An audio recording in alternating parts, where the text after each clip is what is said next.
오늘 이 밤에 하나님께서 우리에게 은혜 베풀어 주시기를 원합니다. 기독교 신앙의 특징 중에 하나는 처음과 과정과 결말을 오직 하나님의 은혜로우심과 하나님의 일하심에 의지한다는 것입니다. 그리고 그렇게 하다 보니 교회에는 분명하고 뚜렷한 하나의 성향이 나타나는데 그것은 바로 교회의 유약함입니다. 우리 중에 양이 아닌 자가 없습니다. 어떤 사람은 조금 더 시력이 좋을 수도 있고 조금 더 빨리 달릴 수도 있고 균형 감각이 뛰어날 수 있지만 결국은 양입니다. 목자의 도우심과 인도하심이 없이는 살 수 없다는 사실은 모두에게 동등한 것입니다. 우리는 약하고 어리석기에 하나님을 신앙합니다. 우리는 어떤 위대한 위인들이나 성인들과 같은 비범한 카리스마나 영향력을 가지고 있지 않기에 하나님만을 소망으로 둡니다. 그런 의미에서 제가 투영하기 좋아하는 성경의 인물 중 하나는 오늘 우리가 살펴보기 원하는 디모데입니다. 디모데는 바울 사도의 후임으로 에베소 교회에서 목회를 하게 된 젊은 초보 목사입니다. 그에게서는 진실한 믿음이 있음에도 불구하고 유독 인간의 유약함이 함께 배어서 나옵니다. 오늘 본문을 보시면 서로 상반되는 상태에 있는 두 사람을 발견하게 됩니다. 한쪽은 감옥에 갇혀서 감사하고 기뻐하고 있는 바울 사도이고 다른 한쪽에는 에베소에서 눈물을 흘리고 있는 디모데입니다. 이상하지 않습니까? 3절에서는 바울은 감옥에서 죽음을 앞두고 있는데 감사하고 있습니다. 그리고 4절에서 그는 디모데를 봄으로 가득히 누릴 기쁨을 기대하고 있습니다. 반면에 디모데는 눈물을 흘리고 있습니다.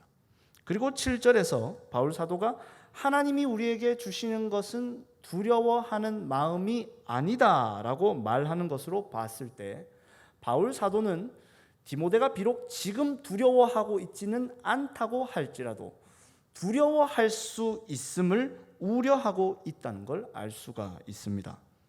디모데가 초신자가 아닙니다. 목사입니다. 그리고 5절 말씀에 의하면 그는 거짓이 없는 믿음, 즉 진리를 소유한 믿음을 가진 자입니다. 믿음이 있는 신자도 두려움이 있다는 것이죠. 이 당시 디모데에게 있었을 두려움은 대략 두 가지 정도로 예상할 수 있습니다. 먼저는 복음으로 인하여 받을 고난에 대한 두려움입니다.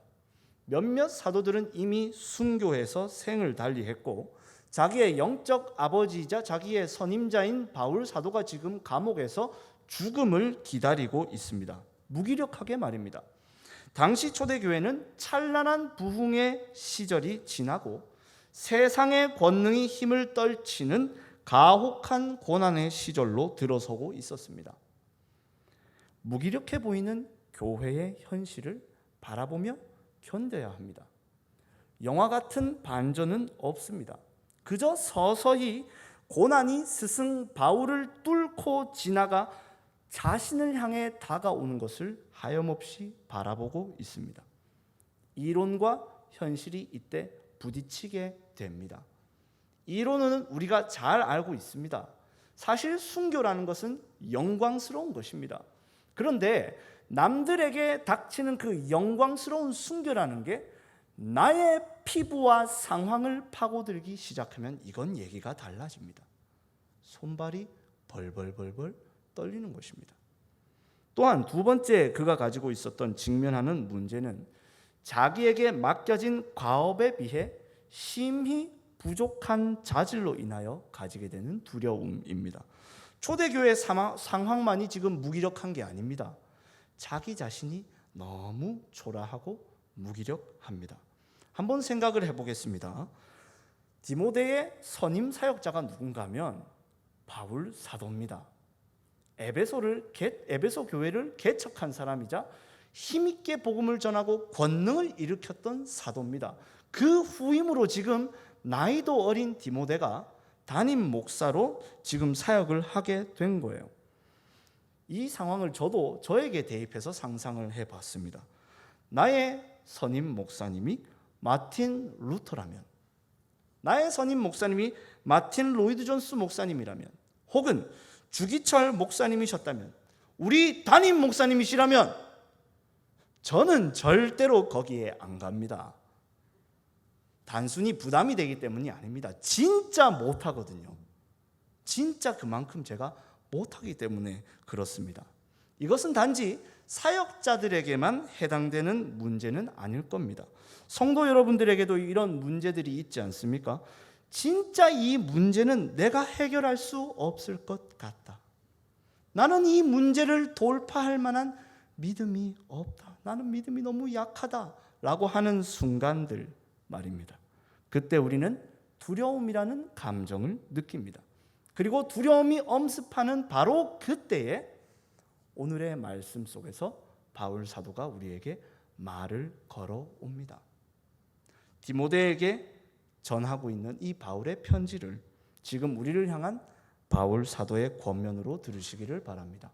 첫째로, 우리는 하나님의 은사가 우리 안에서 다시 타오르도록 다시 기억해내야 합니다.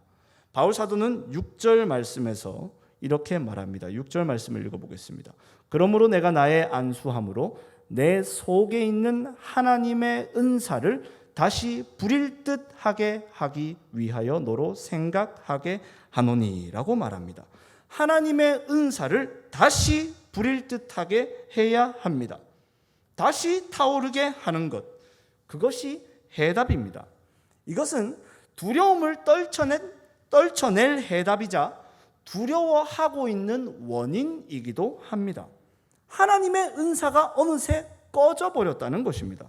은사란 헬라어로 카리스마라고 하는 단어인데 은혜의 선물이라는 뜻입니다.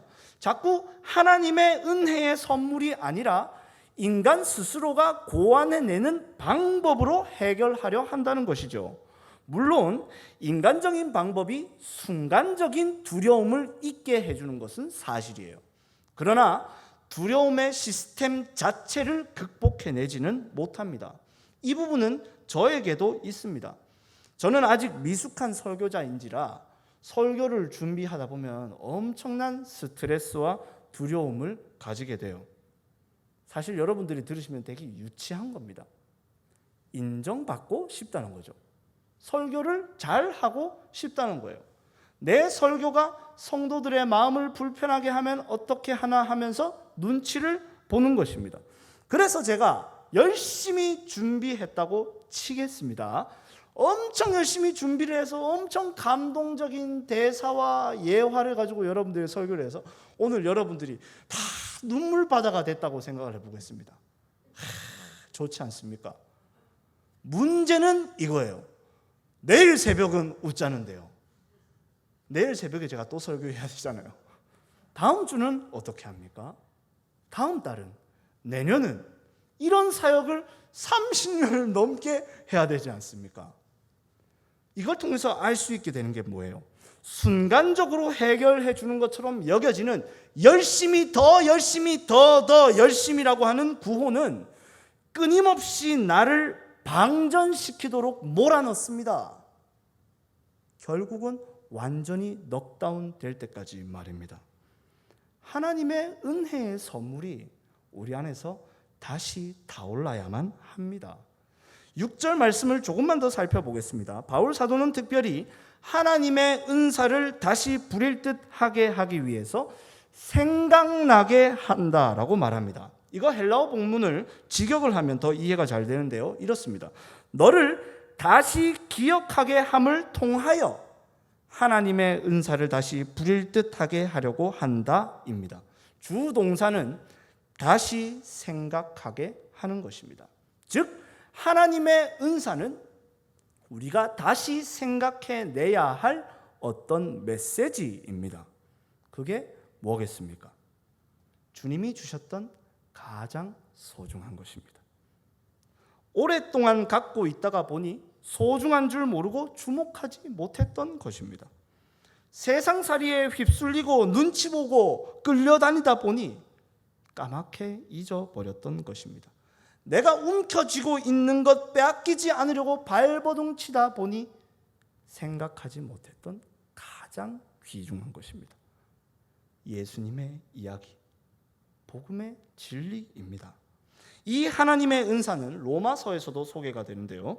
바울 사도는 로마서 1장 11절 12절에서 이렇게 말합니다. 읽어드리겠습니다.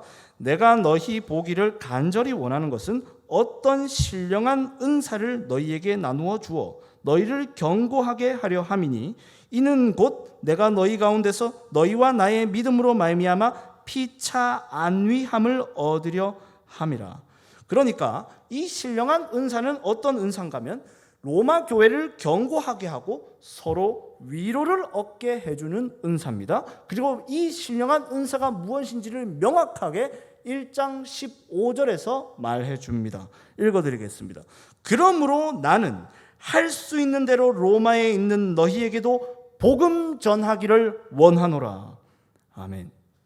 힘들 때, 두려울 때마다 이 복음의 하나님의 은사, 하나님의 은사인 이 복음을 들여다보고 또 들여다봄으로 말미암아 이 은사가 우리 마음에서 다시 불타오르게 해야 합니다. 부활하신 예수님께서 엠마오로 가는 두 제자에게 성경을 풀어주시면서 자기에 관한 것, 즉 그리스도께서 고난을 받고 영광에 들어가셔야만 한다는 것을 성경으로 풀어주셨을 때 그들이 서로 이렇게 이야기했습니다. 누가복음 24장 32절입니다. 한번 다 같이 읽어보도록 하겠습니다. 시작. 그들이 서로 말하되 길에서 우리에게 말씀하시고 우리에게 성경을 풀어주실 때에 우리 속에서 마음이 뜨겁지 아니하더냐 하고, 헬라어 성경에 따르면 마음이 불타지 않더냐라고 말합니다. 특별히 바울 사도는 9절 10절에서 이 복음의 진리가 무엇인지를 명확하게 설명해 줍니다. 9절 10절 말씀 우리 한번 다 같이 읽어보도록 하겠습니다. 시작. 하나님이 우리를 구원하사 거룩하신 소명으로 부르심은 우리의 행위대로 하심이 아니요 오직 자기의 뜻과 영원 전부터 그리스도 예수 안에서 우리에게 주신 은혜대로 하심이라. 이제는 우리 구주 그리스도 예수의 나타나심으로 말미암아 나타났으니 그는 사망을 패하시고 복음으로써 생명과 썩지 아니할 것을 드러내신지라. 아멘. 명확하게 우리에게 가르쳐 줍니다. 예수님 다시 사셨습니다. 예수님께서 다시 살아나심으로 말미암아 다시는 썩어지지 않을 생명이 예수님 안에 있다는 것을 우리에게 보여주셨어요. 그를 통해서 우리는 확신하게 됩니다. 고난도 죽음도 그 어떤 것도 유익합니다. 우리 안에 사시는 분이 예수님이시기 때문에 그렇습니다. 또한 우리를 구원하시고 거룩하신 소명으로 우리를 불러주신 게 우리의 행위대로가 아니라 오직 예수님 안에서 은혜대로 하셨다 하셨습니다. 못해도 괜찮단 말입니다. 조금 못해도 괜찮단 말입니다. 어떻든지 간에 우리는 하나님의 사랑 안에 있습니다. 사랑하는 성도 여러분, 믿음을 가진 신자라고 할지라도 두려울 수 있습니다. 아마 바울 사도가 이렇게 권면할 수 있었던 것은 자신도 그러한 두려움에 휩싸였던 적이 분명히 있었기 때문일 것입니다. 기억해내셔야 합니다. 예수님께서 고난받으셨으나 고난을 통과하여 다시 사셨습니다. 우리도 예수님과 함께 그리할 것입니다. 기억해내셔야 합니다. 하나님이 우리를 구원하시고 불러주신 것은 행위가 아니라 은혜대로 하신 것이기에 우리는 결과와 평가에 있어서 온전히 자유롭습니다. 여전히 우리는 하나님 사랑 안에 있을 것입니다. 우리 안에 하나님의 은사가 다시 타오르도록, 하나님의 은사로 말미암아 사는 인생이 되도록 복음의 진리를 늘 다시 기억하고 간직하며 살아가시는 저와 여러분들이 되시기를 바랍니다. 둘째로 우리는 성령 하나님이 주시는 능력과 사랑과 절제의 은혜를 의지해야 합니다. 오늘 본문 7절에 보시면 하나님이 주신 것은 두려워하는 마음이 아니라고 말합니다. 주신 것이 따로 있다는 것입니다. 그 주신 것은 능력과 사랑과 절제하는 마음이라고 되어 있습니다. 여기서 마음이라고 하는 단어는 퓨뉴마라고 하는 단어인데 성령, 영이라고 번역하는 것이 더 옳습니다. 즉 하나님께서 주신 것은 두려움의 영이 아니라 능력의 영, 사랑의 영, 절제의 영, 즉 우리로 힘있게 하고 사랑하게 하고 절제하게 하는 성령 하나님을 우리에게 주셨다는 것입니다. 특별히 바울 사도는 두려움에 반대되는 말로 지금 능력, 사랑, 절제를 제시하고 있어요. 보통 두려움에 반대되는 말은 용기가 아닐까요? 그런데 바울 사도는 능력이라 합니다. 사랑이라고 합니다. 절제라고 합니다. 이 세 가지를 한번 생각해 보겠습니다. 먼저 능력에 대해 생각해 보겠습니다. 우리에게서 두려움이라는 감정이 왜 생길까요? 능력의 부족 때문입니다. 두려움은 내 능력으로 확정 지을 수 없는 것임에도 불구하고 확정 짓고 싶기 때문에 생기는 감정이에요. 할 수 없는데 그걸 자꾸 하려고 하기 때문에 두려운 마음이 올라온다는 것입니다. 예를 들어 보겠습니다. 큰 문제가 발생했습니다. 이 문제를 완벽하게 해결할 능력이 없기에 완벽하게 해결할 것이라고 예상할 수 없습니다. 그렇다 보니 해결 못하면 어떻게 하나, 이런 결과가 일어나면 어떻게 하나, 이런 결과가 일어나면 어떻게 하나 하고 두려워하는 것입니다. 결국 우리가 느끼는 두려움이라고 하는 감정은 능력을 향한 갈망이라고 할 수 있겠습니다. 그러나 성령은 능력의 영이십니다. 이 말은 모든 문제와 상황을 내 마음대로 해결할 수 있는 능력을 주신다는 게 아닙니다. 오히려 반대에 가깝습니다. 빌립보서 4장 12절 13절을 함께 보시기를 바랍니다. 제가 읽어드리겠습니다. 나는 비천에 처할 줄도 알고 풍부에 처할 줄도 알아 모든 일 곧 배부름과 배고픔과 풍부와 궁핍에도 처할 줄 아는 일체의 비결을 배웠노라. 내게 능력 주시는 자 안에서 내가 모든 것을 할 수 있느니라. 아멘. 그는 능력을 지금 문제를 해결하는 것과 연관짓는 게 아니라 비천, 배고픔, 궁핍에 처하는 것과 연관짓고 있습니다. 이게 뭐냐면 이런 것입니다. 하나님이 주신 능력대로만 사는 것. 더 많은 능력을 바라지 않는 것. 주신 능력 그 이상을 바라지 않고 주님의 은혜 주시는 대로 주님의 능력 주시는 만큼만 받아 살아가는 것입니다. 그때 상황과 결과에 대해 자유할 수 있어요. 그리고 이어서 사랑에 대해 생각해 보겠습니다. 우리는 사랑의 없음으로 두려워합니다. 두려움은 고난이나 내가 원하지 않는 상황을 형벌로 이미지화하는 것입니다. 한 번만 더 설명해 드리겠습니다. 두려움은 고난이나 내가 원하지 않는 상황을 형벌이라는 이미지로 만들어내는 것입니다. 어려운 상황이 생기면 힘들죠. 그러나 운동도 힘들지 않습니까? 높은 산에 등산을 하는 것도 힘들잖아요. 유독 어떤 특정한 결과와 상황을 우리가 두려워하고 있다는 것은 그 결과를 나에게 내려지는 형벌 또는 저주로 이미지화하고 있다는 거예요. 그러나 성령 하나님은 사랑의 영이세요. 요한일서 4장 18절 19절 말씀을 함께 보도록 하겠습니다. 함께 읽겠습니다. 시작. 사랑 안에 두려움이 없고 온전한 사랑이 두려움을 내쫓나니 두려움에는 형벌이 있음이라. 우리가 사랑함은 그가 먼저 우리를 사랑하셨음이라. 아멘. 사랑하는 성도 여러분, 성령의 음성을 들으시기를 바랍니다. 형벌이 아닙니다. 여러분들의 고난은 절대 형벌이 아닙니다. 저도 어릴 때는 그랬어요. 어릴 때 엄마가 저 직관에 데리고 가면 저는 그게 골고다 언덕처럼 느껴졌어요. 그리고 엄마의 그 단호함이 저에게는 사랑이 아니게 느껴졌었어요. 그러나 우리 알잖아요. 그것은 나를 낫게 하기 위한 어머니의 사랑이었어요. 성령 하나님께서는 늘 우리의 마음을 교훈하여 주십니다. 형벌이 아니라고, 사랑이라고. 하나님의 사랑을 알도록, 그리고 우리도 그 사랑을 따라 하나님을 사랑하도록 교훈하십니다. 형벌이 아니라 사랑 안에서 모든 것을 바라보게 해주시는 거예요. 마지막으로 절제에 대해 생각해 보겠습니다. 여기서 바울 사도가 사용한 절제라고 하는 단어, 소프로니스모스라고 하는 단어는 일반적으로 자기 통제를 의미하는 앵크라테이아라고 하는 단어와는 전혀 다른 단어입니다. 이건 성경에서도 여기서 한 번밖에 쓰이지 않고 각 영어 번역본들에서도 다 제각각으로 번역을 해놓고 있어요.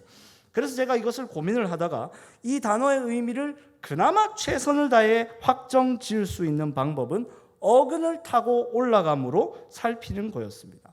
여기서 소프로니스모스라고 하는 단어는 구조하다, 구원하다라는 의미를 가지고 있는 소조라고 하는 단어와 횡격막, 마음이라는 의미를 가진 프흐렌이라는 단어의 합성어입니다.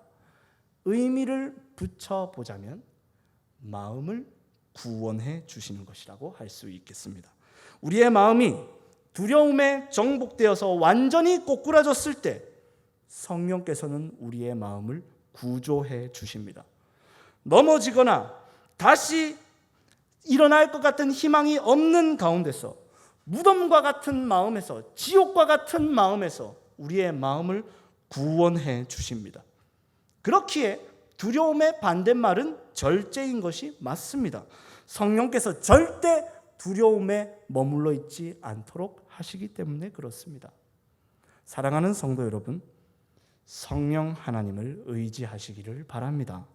성령이 우리를 주시는 능력대로 받아 살아가게 하시며 형벌의 이미지를 걷어내고 사랑 안에서 살아가게 하시며 두려움과 좌절, 교만에 빠진 우리의 마음을 건져내 주십니다. 더 의지하며 살도록, 더 성령에 매여 살도록 도와주십니다. 성령께서 주시는 능력과 사랑과 절제의 은혜를 강구하시는 저와 여러분들이 되시기를 바랍니다. 말씀을 마무리하겠습니다. 우리는 오늘 이 밤에 기도하기 위해 모였습니다. 기도는 우리 안에 꺼져버린 하나님의 은사를 다시 타오르게 하도록, 복음을 다시 기억하고 간직하게 하는 은혜의 아궁이입니다. 아궁이에 불을 뗄 때 온 집이 따뜻해지듯이 하나님의 은사가 우리 안에서 다시 타오르게 될 때 하나님의 사랑의 온기가 우리의 삶을 가득 채우게 될 것입니다. 그리고 또한 두려움의 한기는 물러갈 것입니다. 이 시간 예수님의 십자가 사랑과 부활의 생명을 간직하고 성령께서 모든 두려움의 영을 몰아내고 우리에게 능력과 사랑과 절제의 영을 부어주시기를 간구하시는 저와 여러분들이 되시기를 바랍니다.